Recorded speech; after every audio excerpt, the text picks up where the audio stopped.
I'm Mark Abilli with The Art of Diesel, and here today is a part of the series of Don't Fear the Mercedes. So working on the R320 today, I've recently done a lot of work on it, and this is the 3-liter turbo diesel that's under the hood in these, and this is an OM642 Mercedes turbo diesel, and there's a known issue with some of these, which there's an oil cooler deep down underneath all of this plumbing, under the fuel filter, the turbo, the intake manifolds, and even the EGR system. All of that stuff had to come out in order to get deep down and work on replacing a couple of minor seals on the oil cooler. And I recently got it all back together and it's running beautifully. But along the way, I really did, I did something screwy to try and make this work after I screwed up this return line on the fuel injection system,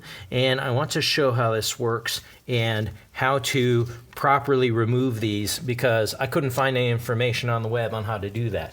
What you can see on this bank are 3 different injectors, each of which have a hard line running to them, and these provide fuel, and it's all coming from the common rail. That's how the CRD engines get their name, common rail diesel.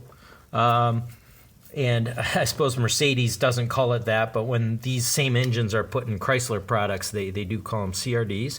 And there's a supply line that goes down to the injector, and you can see there's a plug on each one of these injectors. And what that does is obviously the computer's controlling the injection events.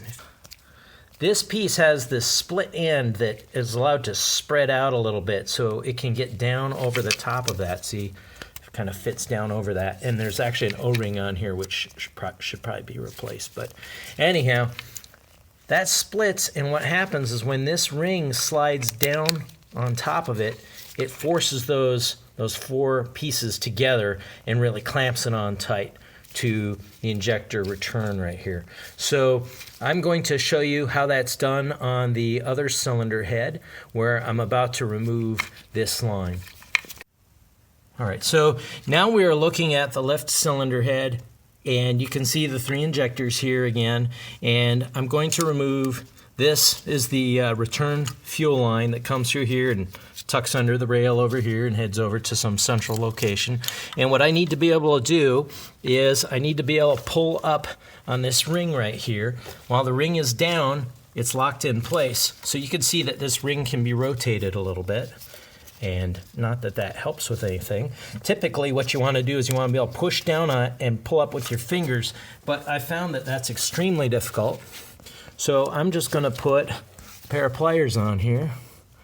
Can you see it? Let me change the lighting a little bit. Can you see it better now? Okay, I'm going to put pliers on it and try not to mess with the fuel line and just pull up. And what happens is the ring came up, unsnapping it, and now this pulled off the return part of the injector here. So that's how it's done.